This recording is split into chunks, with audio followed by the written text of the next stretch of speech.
Again hello students, आज हम लोग स्टार्ट करने जा रहे हैं बेसिक ऑफ इंग्लिश, जिसमें सबसे पहले मैं आप लोगों को ये बताऊंगा कि हिंदी भाषा में और अंग्रेजी भाषा में क्या डिफरेंसेस हैं और क्या सिमिलैरिटीज हैं। वर्ड का जो उनका अरेंजमेंट होता है हिंदी का और इंग्लिश का कैसे एक दूसरे से मिलता जुलता है और कहाँ पर एक दूसरे से डिफरेंट है। जब हम लोग ट्रांसलेशन करते हैं तो अक्सर हम लोगों के सामने ये समस्या आती है कि वर्ड को हम लोग किस ऑर्डर में लिखें।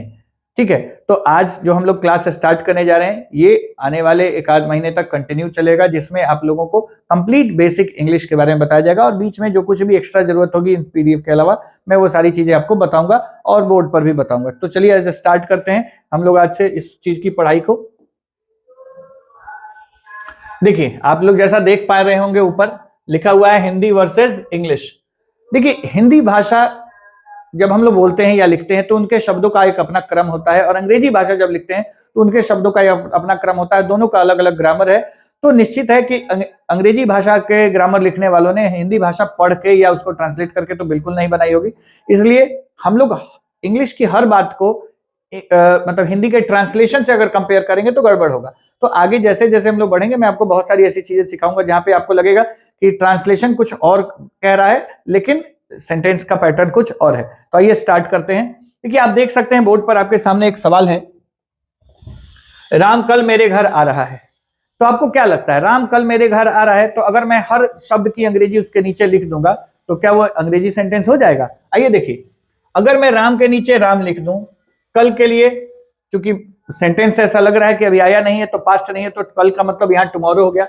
मेरे घर, एट माई हाउस या टू माई हाउस, ये जरूरत के अनुसार हम लोग चेंज कर सकते हैं। और आ रहा है को हम लोग लिख सकते हैं इज कमिंग।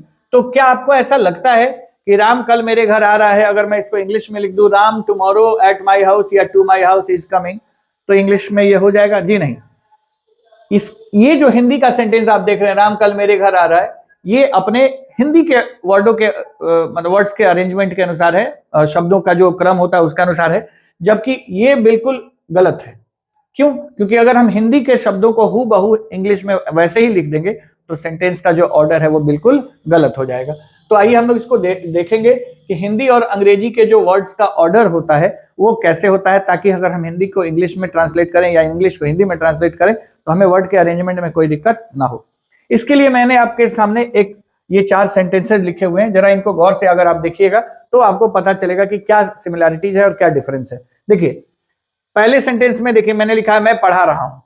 तो मैं पढ़ा रहा हूं तो कौन पढ़ा रहा है? मैं, यानी कि मैं सब्जेक्ट हूं और मैं कौन सा काम कर रहा हूं? पढ़ाने का। तो मैं सब्जेक्ट हो गया और पढ़ाना मेरा काम हो गया, यानी एक सेंटेंस में 2 चीजें हैं, एक सब्जेक्ट है और एक वर्ब है। तो जब किसी हिंदी के वाक्य में या इंग्लिश के सेंटेंस में 2 ही चीजें हो, सब्जेक्ट और वर्ब, यानी कर्ता और क्रिया, तो कर्ता पहले और क्रिया उसके बाद, क्योंकि 2 से अधिक चीजें हैं नहीं इसलिए अरेंजमेंट में ज्यादा टेंशन नहीं है। तो आप देख सकते हैं मैं के लिए यहाँ पर आई लिखा हुआ है और पढ़ा रहा हूं के लिए एम टीचिंग लिखा हुआ है, यानी आई एम टीचिंग। तो मैं के लिए आई और पढ़ा रहा हूं के लिए आई एम टीचिंग, मतलब एम टीचिंग, तो पूरा सेंटेंस हो गया। लेकिन जैसे ही आप इसमें कुछ नया जोड़ेंगे, देखिए मैंने दूसरे वाले सेंटेंस में क्या जोड़ा है? अंग्रेजी। अब सेंटेंस बड़ा हो गया, मैं अंग्रेजी पढ़ा रहा हूं। अब आप जरा गौर करिए, अगर मैंने एक नया शब्द जोड़ा तो मैंने उसको कहां लिखा? क्या शुरू में लिखा? क्या लास्ट में लिखा? नहीं, मैंने सब्जेक्ट और वर्ब के बीच में, यानी कर्ता और क्रिया के बीच में लिखा। लेकिन जैसे ही आप इंग्लिश पर आएंगे आपको पता चलेगा कि सेंटेंस का जो बनावट पहले था आई एम टीचिंग, अभी भी बिल्कुल आई एम टीचिंग ही है। जो चीज मैंने यहां पर बीच में ऐड की है उसको मैंने यहां पर इंग्लिश, यहां पर मैंने पीछे लिखा हुआ है। तो हिंदी में कोई नया शब्द जुटा तो कर्ता और क्रिया के मध्य में जुटा, लेकिन इंग्लिश में सब्जेक्ट वर्ब उसके बाद ही वो जुटा है। चलिए देखते हैं यही चीज तीसरे वाक्य में लगता है कि नहीं। तीसरे वाले वाक्य में मैंने एक और शब्द जोड़ा है, मैं अपने क्लास पर अंग्रेजी पढ़ा रहा हूं। अब जरा गौर करिए, पहले मैंने इसमें सिर्फ एक शब्द जोड़ा था अंग्रेजी, इस बार मैंने क्या जोड़ा? अपने क्लास पर। तो क्या देखा जाए, इंग्लिश में फिर से बीच में कहीं लिखा जाएगा या बाद में? आइए देखते हैं। इंग्लिश में मैंने क्या लिखा है? I am teaching English at my class. आपको फिर से ये बात समझ में आएगी कि अरे पहले वाले सेंटेंस में भी सब्जेक्ट के बाद वर्ब था, दूसरे में भी सब्जेक्ट के बाद वर्ब है, तीसरे में भी सब्जेक्ट के बाद वर्ब है। जो कुछ मैंने इसमें बीच में जोड़ा है वो फिर से सेंटेंस के अंत में जुड़ा है। एक आखिरी वाक्य हम लोग देखते हैं फिर से, मैं इस समय अपने क्लास पर अंग्रेजी पढ़ा रहा हूं। मैंने एक और शब्द जोड़ा जो कि फिर से सब्जेक्ट और वर्ब, यानी कर्ता और क्रिया के बीच में ही जुड़ा हुआ है।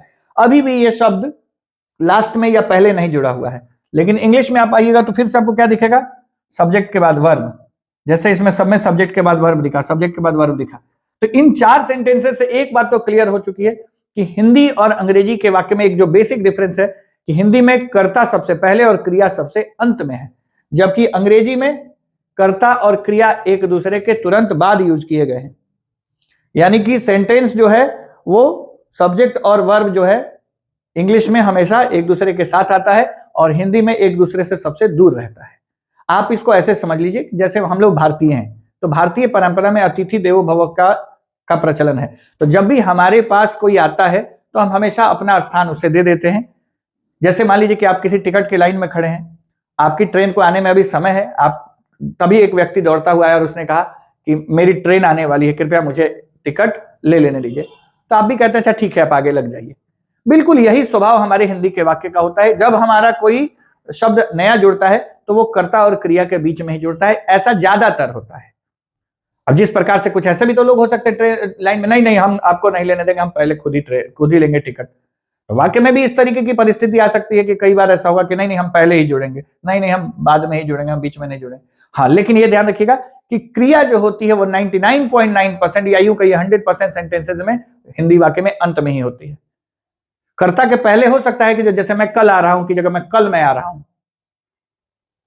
हाँ, एक कंडीशन और होता है, चूंकि वो बेसिक्स का पार्ट नहीं है, एक इन्वर्जन टर्म आपको पढ़ने को मिलेगा आगे चल के। जैसे मान लीजिए मैंने कहा मैं कल आ रहा हूं, तो मैं इन्वर्जन में इसको ऐसे बोल सकता हूं, कल आ रहा हूं मैं। तो आप सोचेंगे क्या रे, इसमें तो क्रिया बीच में चली गई, सब्जेक्ट लास्ट में चला गया। तो ये एक अलग पैटर्न होता है जिसमें हम अपनी बात पर जोर देना चाहते हैं। मैं यही हूं मैं।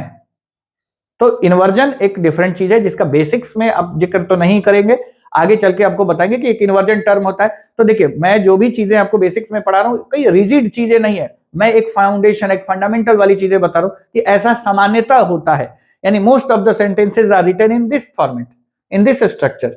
तो जब ज्यादातर चीजें ऐसी होती है तो बेसिक्स में ज्यादातर चीजों वालों को हम लोग पढ़ते हैं, एक्सेप्शन वाली चीजें हम लोग उसके बाद पढ़ते हैं। तो चलिए आगे इसको आगे बढ़ाते हैं। और फिर से मैं आप लोगों को एक चीज दिखाऊं कि एक चीज आप यहां पर देख पा रहे होंगे, मैंने हिंदी और इंग्लिश के शब्दों के पैटर्न को आपको दिखाया है। देखिए आप सपोज करिए कि एक ट्रेन है और ट्रेन में उसके सबसे आगे इंजन लगा हुआ है, ठीक है। अगर आप देखेंगे ध्यान से तो ये मान लीजिए ट्रेन का इंजन है, उसके बाद अलग अलग जो उसके डब्बे होते हैं वो लगे हुए हैं। तो अगर ट्रेन इस डायरेक्शन में जा रही है और यहां पर इस स्टेशन पर आके फिनिश हो जाती है, तो जब इसे वापस जाना होता है तो ऐसा नहीं है कि ट्रेन एक यू टर्न लगा के जाती है, ऐसा नहीं होता है। सामान्यतः इसको यहां से निकाल के और इधर लगा दिया जाता है। तो अब जो पोजीशन हमारे इन डब्बों का पहले था वो ठीक 180 डिग्री पर यानी एकदम से उल्टा हो जाता है। अगर ये ट्रेन मान लीजिए ये इंजन है, ये इस डायरेक्शन में जा रहा है, तो जैसे ही होगा तो ये चीज यहां से निकल के यहां चली जाएगी, तो यानी इस डायरेक्शन में हो जाएगा। तो सेंटेंसेस में अगर आप हिंदी और इंग्लिश के ज्यादातर सेंटेंसेस में अगर कंपैरिजन करेंगे तो आप यही पाएंगे कि ज्यादातर जो चीजें होती हैं वो इसी तरीके से लिखी जाती हैं। सेंटेंस का सब्जेक्ट चाहे वो हिंदी हो चाहे इंग्लिश हो, दोनों में वो हमेशा सबसे पहले होता है और उसके बाद जो बाकी बचे हुए शब्द होते हैं हिंदी और इंग्लिश में एक दूसरे के बिल्कुल अपोजिट हो जाते हैं। तो आप देख सकते हैं सबसे पहले क्या लिखा हुआ है, मैं पढ़ा रहा हूं। तो इसमें दो ही थे, 1 और 2, मैं पढ़ा रहा हूं। तो सब्जेक्ट को छेड़छाड़ नहीं करना है, सब्जेक्ट की जगह पर सब्जेक्ट और वर्ब की जगह पर वर्ब। लेकिन जैसे ही एक नया शब्द जुड़ा, आप देख सकते हैं यहां पर सब्जेक्ट को मैंने एक बॉक्स में घेरा हुआ है, जिसका मतलब है कि इसको छेड़छाड़ नहीं करना है। अंग्रेजी को मैंने 1 नंबर दिया है और पढ़ा रहा हूं को मैंने 2 नंबर दिया है। जैसे ही हम लोग यहां पर आएंगे आप देख पा रहे हैं क्या, 2 नंबर वाला पहले और 1 नंबर वाला उसके बाद। यानी कि मैं पढ़ा रहा हूं तो पढ़ा रहा हूं यहां आ गया, अंग्रेजी बाद में चला गया। यानी ये 2 नंबर वाला 1 नंबर पर और 1 नंबर वाला 2 नंबर पर चला गया। फिर यहां पर देखिए मैंने 2 एक्स्ट्रा शब्द जोड़ दिए। तो मैंने पहले वाले शब्द को 1 नंबर, दूसरे वाले को 2 नंबर, तीसरे वाले को 3 नंबर। यानी सब्जेक्ट को मैं नहीं छेड़छाड़ू। क्यों नहीं छेड़छाड़ू? क्योंकि सब्जेक्ट को मैं वाक्य का इंजन मान के चलता हूं, चाहे वो हिंदी का वाक्य हो चाहे अंग्रेजी का वाक्य हो, ये वाक्य का इंजन है और इंजन हमेशा आगे रहता है। तो हिंदी और इंग्लिश दोनों में हमारा इंजन हमेशा आगे रहेगा। अब आप देख सकते हैं 3 नंबर वाला यहाँ पे, 2 नंबर वाला यहाँ पे और 1 नंबर वाला वहां पे। और एक आखिरी वाक्य भी आप देख सकते हैं, मैं इस समय अपने क्लास पर अंग्रेजी पढ़ा रहा हूं। तो इस समय को मैंने 1 नंबर दे दिया, अपने क्लास को 2 नंबर दे दिया, अंग्रेजी को 3 नंबर और पढ़ा रहा हूं को 4 नंबर दिया। तो सब्जेक्ट को छोड़ के बाकी जितनी भी चीजें हैं 1 2 3 4, ये चारों चीजें 4 अलग अलग वर्ड्स को मैंने कैसे लिखा हुआ है, तो 4 नंबर को 1 नंबर पर, 3 नंबर को 2 नंबर पर, 2 नंबर को 3 नंबर पर, 1 नंबर को 4, यहाँ वाले 1 नंबर को मैंने सबसे लास्ट में लिखा हुआ है। तो अगर आप इस चीज को देखेंगे तो आप यही पाएंगे कि ज्यादातर जो हिंदी के और इंग्लिश के सेंटेंस है ट्रांसलेट करते समय सब्जेक्ट को छोड़ के बाकियों को बिल्कुल उल्टा घुमा दिया जाता है। मैं एक आध एग्जांपल और करके आपको दिखाऊंगा। इस रूल को मैंने नाम दिया है रूल ऑफ 180 डिग्री, यानी सब्जेक्ट को छोड़ के बाकी सारी चीजें एकदम से 180 डिग्री पर घूम जाती हैं। लेकिन आप इसको ट्रिक समझ सकते हैं, ये रूल नहीं है, ये एक ट्रिक है। लेकिन अगर आप रूल के हिसाब से भी चलेंगे तो अगर 4-5 चीजें आपको पता हो, जैसे प्रीपोजिशन का यूज पता हो, कंजंक्शन का यूज पता हो, क्लॉजेस फाइंड आउट करना आपको पता हो, क्यों? क्योंकि ये जो रूल है 180 डिग्री का वो एक सिंगल क्लॉज पर लागू होगा। अगर किसी सेंटेंस में एक से ज्यादा क्लॉजेस हैं तो आपको हर क्लॉज को सेम रूल्स, क्योंकि हर क्लॉज का अपना सब्जेक्ट अपना वर्ब होगा, तो उसके सब्जेक्ट और उसके वर्ब को इस तरीके से करेंगे, फिर अगले क्लॉज को, तो ये क्लॉज बाय क्लॉज आपको इस्तेमाल करना है। लेकिन इसी में अगर कोई फ्रीक्वेंसी वाला वर्ड आ गया, जैसे ऑलवेज, नेवर वगैरह, तो आप जैसे मैं हमेशा वहां जाता हूं, आई ऑलवेज गो देयर, आप सोचेंगे फिर इसको मैं क्यों नहीं लेके गया। तो कुछ रूल्स आपको अगर पता होंगे तो ये ट्रिक आपका 90% की जगह 100% कारगर होगा। फिलहाल ये ट्रिक 90 to 95% सेंटेंसेस पर आपको बहुत हेल्प करेगा। कुछ एक चीजें आपको और पता होंगी, जैसे जैसे मैं आप लोगों को आगे बताऊंगा। इसके अलावा आपको और भी चीजें समझनी होगी कि सेंटेंस अलग अलग टाइप्स के होते हैं, जैसे असर्टिव होता है, इंटेरोगेटिव होता है, इंपेरेटिव होता है। तो word order types of sentence के हिसाब से थोड़ी, जैसे अगर मान लीजिए मैं एक क्वेश्चन लिखूंगा तो मैं क्या करूंगा, वर्ब में जो हेल्पिंग वर्ब वाला पार्ट होगा उसको मैं आगे लिखूंगा। तो मैं असर्टिव को बेस मान के चल रहा हूं। जैसे ही मेरा सेंटेंस का टाइप बदलेगा तो उसमें जो बेसिक जो बदलाव करने से वो वाक्य बदल जाता है, दूसरे टाइप में चला जाता है, हम लोग उसके बारे में भी करेंगे। तो फिलहाल आप जैसा देख सकते हैं हिंदी वर्सेस इंग्लिश का जो मेरा पहला आज का पॉइंट है, आज मैंने शुरुआत की तो मैं आपको इतना ही बताऊंगा। रोज थोड़ी थोड़ी चीजें मैं आपको बताता चलूंगा, किसी दिन क्लास छोटा होगा, किसी दिन क्लास लंबा होगा। इतना जरूर मैं आप लोगों को बताऊंगा कि जिस चीज को मैं शुरू करूंगा उस चीज को मैं खत्म कर दूंगा। मैं आपको ये भी बता देता हूं कि आगे अभी हम लोगों को क्या पढ़ना है। देखिए, ये आपने पढ़ा हिंदी वर्सेस इंग्लिश, जिसमें मैंने एक सेंटेंस लिखा आपके सामने। मैंने यहाँ पे बता दिया कि हर सेंटेंस के सामने अगर मैं उसका इंग्लिश वर्ड लिख दूंगा और मुझे लगेगा कि इंग्लिश हो गया, तो ये बिल्कुल गलत है। क्यों? क्योंकि हिंदी के वर्ड्स का जो ऑर्डर होता है और इंग्लिश के जो वर्ड्स का ऑर्डर होता है वो एक दूसरे से बिल्कुल अलग होता है। क्या कैसे अलग होता है? तो मैंने आपको यहां दिखाया कि सेंटेंस में जो हिंदी का कर्ता होता है यानी इंग्लिश का सब्जेक्ट, ये दोनों हमेशा फ्रंटलाइनर यानी कि सबसे आगे होते हैं। बाकी सारे शब्द सामान्यतः 180 डिग्री पर रोटेट कर दिए जाते हैं। अब 100 डिग्री पर रोटेट करने का मतलब आपको ये पता होना चाहिए कि अगर मैं यहाँ पे पढ़ा रहा हूं, मैंने लिखा है, तो एम टीचिंग होगा, और पढ़ा चुका हूं होता तो हैव टॉट होता, पढ़ाऊंगा होता तो शैल टीच हो जाता, पढ़ा सकता हूं तो कैन टीच होता। इसका मतलब कि आपको इसका टेंस पता होना चाहिए। इसके अलावा इस समय तो आप एट लगाएंगे कि इन लगाएंगे, अपने क्लास पर एट लगाएंगे कि इन लगाएंगे, ये सारी चीजें आपको पता होनी चाहिए। यानी बेसिक प्रीपोजिशन का नॉलेज, बेसिक टेंस और वॉइस का नॉलेज, कंजंक्शन प्रीपोजिशन में डिफरेंस, यानी ये सारी चीजें पता होंगी तो आप इस ट्रिक को बेहतर तरीके से इस्तेमाल कर पाएंगे। और ट्रांसलेशन में तो ये ट्रिक बहुत कारगर होता है। तो आज मेरे बेसिक्स ऑफ इंग्लिश के क्लास में आपने ये सीखा कि सामान्यतः हिंदी और इंग्लिश के जो सेंटेंसेस होते हैं इनमें 180 डिग्री का डिफरेंस होता है। ये ट्रिक है, सब्जेक्ट को छोड़ के, सब्जेक्ट को इसमें इंक्लूड नहीं किया जा सकता। Subject should be considered as an engine, and engine हमेशा सबसे पहले लगाए जाते हैं। तो उम्मीद करता हूं आप लोगों को ये चीज समझ में आई होगी। नेक्स्ट मैं आप लोगों को बताऊंगा नेक्स्ट में टाइप्स ऑफ सेंटेंसेस के बारे में। हालांकि मैंने टाइप्स ऑफ सेंटेंसेस पर पहले भी वीडियोस बनाए हुए हैं, सेंटेंस क्या होते हैं, फ्रेज क्या होते हैं, क्लॉज क्या होते हैं। आप लोग मेरे चैनल पर जाके फ्रेज क्लॉज के बारे में भी देख सकते हैं, समझ सकते हैं। तो मैं नेक्स्ट क्लास में आप लोगों को बताऊंगा कि टाइप्स ऑफ सेंटेंस क्या होता है, कितने टाइप के होते हैं, उनका वर्ड ऑर्डर क्या होता है, ये सारी चीजें। तो ये बेसिक्स का जो मैंने पीडीएफ बनाया हुआ है आप लोगों के लिए, कि ये ऑलरेडी मैंने क्लास में अच्छे से पढ़ाया, तो मैंने सोचा कि इसको क्यों ना मैं अच्छे से एक्सप्लेन कर दूं, और जरूरत पड़ने पर मैं आप लोगों को बोर्ड के ऊपर भी बहुत सारी चीजें बता सकता हूं। देखिए, अभी मैंने आप लोगों को बताई एक एक्चुअली में वर्ड ऑर्डर का पार्ट है। वर्ड ऑर्डर एक टॉपिक मैं पढ़ाता हूं आप लोगों को, मैं इस चीज के बारे में बताऊंगा। इस वर्ड ऑर्डर में मैं आप लोगों को पढ़ाऊंगा कि किस किस टाइप के सेंटेंस में शब्दों का क्रम कैसा होना चाहिए। अभी आपने जैसे देखा, अगर आप ध्यान से देखें तो हिंदी वाक्य में कर्ता सबसे पहले था, और अगर केवल 2 ही शब्द का होता है तो कर्ता प्लस क्रिया होती है। लेकिन अगर इंग्लिश में इसी की बात की जाए तो देखिए, इंग्लिश में होता है सब्जेक्ट, सबसे पहले सब्जेक्ट, उसके बाद वर्ब। लेकिन जैसे ही आपने एक्स्ट्रा चीज जोड़ा, जैसे आपने कर्ता के बाद कोई अन्य शब्द जोड़ा, वो कर्म यानी ऑब्जेक्ट भी हो सकता है, प्लेस भी हो सकता है, टाइम भी हो सकता है। तो मान लीजिए मैं कर्म ना लिख के मैंने यहां लिख दिया अन्य शब्द, और उसके बाद मैंने लिखा क्रिया। तो इंग्लिश में ये चीज देखिए, कर्ता का जो सब्जेक्ट है यानी ये पोर्शन देखिए आप यहां पर भी और यहां पर भी आपको आगे नजर आएगा। लेकिन ये जो क्रिया है जो यहां पर आपको दिख रही है यहां पर उल्टा हो जाएगा, इसके बाद आ जाएगा वर्ब और उसके बाद ये जो अदर वर्ड्स, मैं OW लिख देता हूं, अदर वर्ड्स, यानी ये जो अन्य शब्द हैं वो यहां पर और जो क्रिया है वो सब्जेक्ट के तुरंत बाद। यानी नॉर्मली इंग्लिश में हमेशा सब्जेक्ट के तुरंत बाद ही आपको वर्ब देखने को मिलेगा, जो अदर वर्ड्स हैं वो लास्ट में होते। इन्हीं अदर वर्ड्स का आपको अरेंजमेंट पता होना चाहिए कि प्लेस आएगा तो टाइम आएगा तो मैनर आएगा तो फ्रीक्वेंसी आएगा, तो ये जो अदर वर्ड्स हैं ये कहां प्लेस किए जाएंगे। तो आगे हम लोग धीरे धीरे इन सब चीजों के बारे में सीखेंगे। तो उम्मीद करता हूं आपको बेसिक्स ऑफ इंग्लिश में जो मैंने आप लोगों को वर्ड ऑर्डर में 180 डिग्री वाला रूल अभी समझाया हिंदी और इंग्लिश में, सब्जेक्ट को छोड़कर बाकी जो शब्द होते हैं उन्हें हम ऑलमोस्ट 180 डिग्री पर क्या करते हैं, घुमा देते हैं।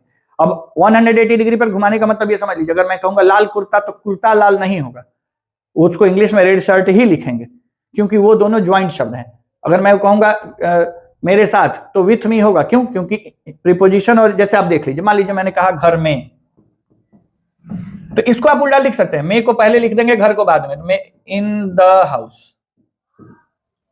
मान लीजिए मैंने लिख दिया छत पर, तो इसको पहले लिख सकते हैं ऑन, इसको लिख सकते हैं ऑन द रूफ, इसको आप उल्टा कर सकते हैं। लेकिन एडजेक्टिव अगर रहेगा किसी नाउन के साथ तो एडजेक्टिव हमेशा नाउन के साथ, जैसे हिंदी में लिखा गया है वैसे इंग्लिश में, लाल कलम तो रेड पेन, पेन रेड नहीं लिखना है। तो ये सारी चीजें हम लोग सीखेंगे। तो अगर आपका बेसिक्स ठीक होगा तो आप हाई लेवल की इंग्लिश को भी बहुत अच्छे से समझ पाएंगे। असली परेशानी हमेशा बेसिक्स में होती है। बेसिक्स जिसका ठीक है, बहुत सारे इंस्टीट्यूट में बेसिक्स को ही एडवांस करके, बहुत एडवांस जैसा कुछ होता नहीं।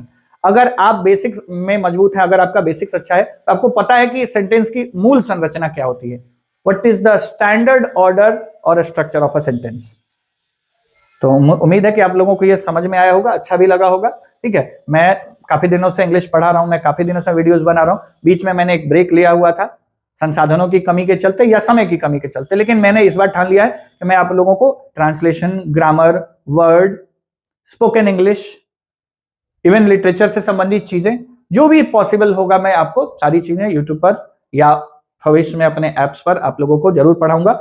और मैं इस बात की गारंटी देता हूं, आप लोग बहुत सारे लोगों से पढ़ते होंगे, बहुत सारी चीजें पढ़ते होंगे, बहुत सारे लोगों ने अच्छी अच्छी चीजें बताई हैं, लेकिन मैं गारंटी दूंगा बहुत सारी ऐसी चीजें मैं भी आपको पढ़ाऊंगा जो संभवतः आपने अभी तक नहीं पढ़ी होंगी या उस तरीके से नहीं पढ़ी होंगी, क्योंकि बहुत बड़े नाम से नहीं होता है। आपको अच्छा कंटेंट मिल जाए, कोई भी वो आपको अच्छा अगर कंटेंट देता हो तो आपके लिए वही व्यक्ति बेहतर होता है। तो आज के लिए इतना ही, थैंक यू।